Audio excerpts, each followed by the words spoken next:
Good morning, everybody. Hey, I'm going to show some guys how I touch up my broadheads, my quiver dulled broadheads. I don't mean when I shot in the dirt or shot through an animal. Just as you get your broadheads in and out of your quiver a good bit, and even just setting them in there, they'll just dull sometimes. So we got this Jerry Hill American Eagle. I'm telling you right now, this is a bad boy. See them dogs running a deer back there behind me. But this is it's a bad boy right here. And it's, you know, if you take them in and out of your quiver, especially if you got a bow quiver, every time you're stabbing it in and out of your quiver there. And if you're carrying it like my dog wear, they rattle around a little bit.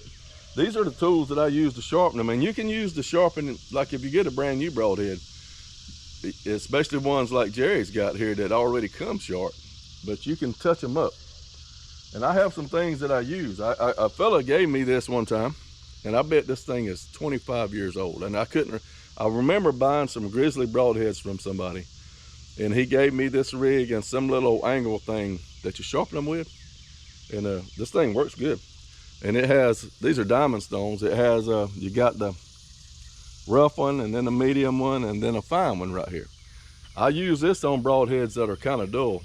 Or say if I buy my Zwicky No Mercies, they don't come ready to hunt. And I'll take a file and put the good edge that I want on them with the file, remove the burr off the flat side, and then I use this to get them right.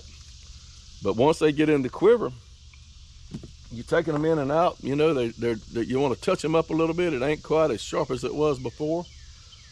I use, this is an old diamond stone. I glued it on top of a piece of wood. And this thing here is 40 years old. It's old. I had it when I was rifle hunting, sharpening my knife. And you can get you one of these. But the tool I use the most, and I learned this from Mike Yancey, Pine Hollow Longbows. This is an Arkansas stone. And I got this out of at a hardware store in a case knife, where they sell the case knives, you know. I collect case knives. I really like case knives. But they don't. It's not a $3 deal here. This is you know, they're pretty good.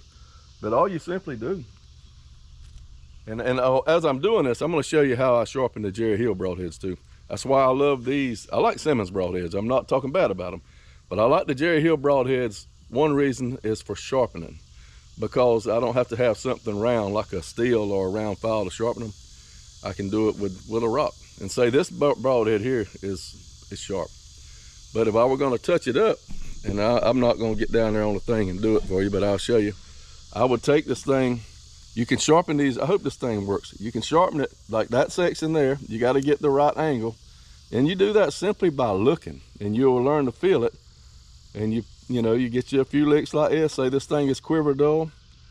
I'll get me about 5 or 6 licks like this, and you can actually feel it dragging. And then I'll pull it over and like usually one soft time, maybe 2. And that takes that little burr off. And you do the same thing. You sharpen this one blade in 2 sections. You sharpen this part now, down to where the blade's cut at, where the angle's at right here. Then you roll it over and do the same thing. It don't take much, really soft. And that joker there will roll hairs. And that's how I sharpen these Jerry Hill broadheads. That's how you touch up a quiver sharp broadhead. A quiver dull broadhead. Then I got this old piece of leather here, and you simply just move it backwards like that a few times, and that'll remove any burrs, and that joker's sharp.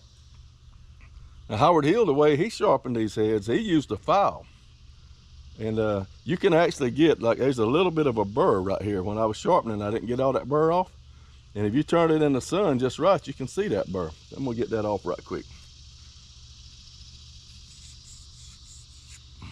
And it's gone just that quick, and that just made it even sharper. Howard Hill would sharpen these. He would take his file and sharpen these heads, and then he would roll the file backwards and drag it real soft, and it created like a serration on it. And that's the heads that Howard Hill hunted with. And be hard pressed to find anybody with more killing experience on critters with a longbow than Howard Hill. And a fella who saw him do that told me that, Mr. Donald Dobbs. He said that's how he did his broadheads. So that's how you sharpen this Jerry Hill broadhead. You sharpen it in 2 sections, each blade, you know, that got this part, and then you come down and sharpen this angle. And you can do it if it's you done, say you done shot this joker through a big boar hog and it's kind of dull.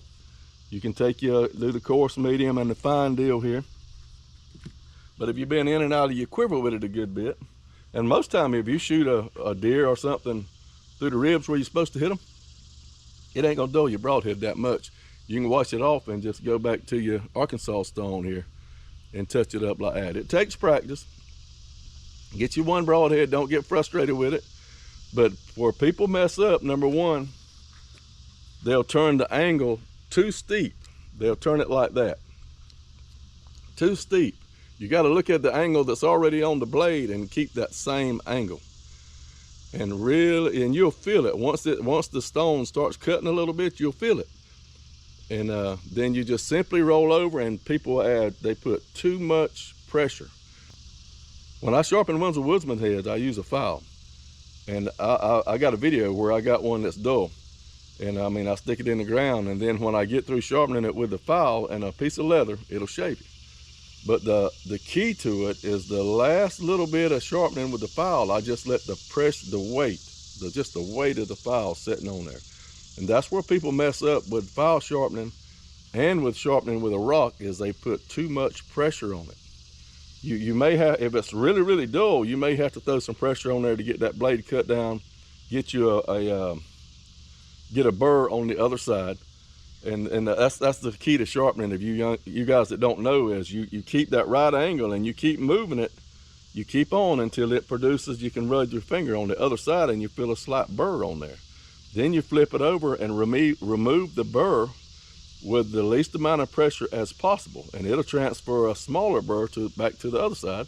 You flip it over, and usually you can take a piece of leather and get that one, and it won't transfer the burr, it just removes it, and it makes it super sharp. And that's one of the keys to low poundage bow hunting, is having a razor sharp broadhead. I mean sharp, because that's what matters. And you know, if you're pushing a dull, it naturally takes more pounds of bow energy to push something dull through a deer as it does something that's razor sharp. So that's how I sharpen these Jerry Hill broadheads. That's how you can touch up any broadhead you got, pretty much, using this is an old diamond, or this Arkansas right here. Gnat's killing me. This little Arkansas thing right here. Get you a little piece, actually a keychain that Jerry gave me. Yeah, I use it to actually touch my broadheads up. And when if you're shooting, even with the Simmons, I used to turn a piece of leather like that, and when I removed the burr with a steel, I would take that rounded piece right here and get the burr off with the piece of leather simply by rounding it off like that. So there you go. That's how you touch up quiver dull broadheads, and that's how you sharpen a Jerry Hill broadhead. I cannot wait to run this American Eagle through something right here. This joker's gonna put some blood on the ground. Thank y'all for watching my videos. Y'all keep the good Lord first. Still no fishing videos. We've had bad weather here, but sooner or later we'll get after them. But y'all pray for one another, pray for me, and get out and do something. Don't sit in the chair, don't sit on the couch. Get up, get you a routine of activity and prayer. Get close to God and get in good health. See you next time.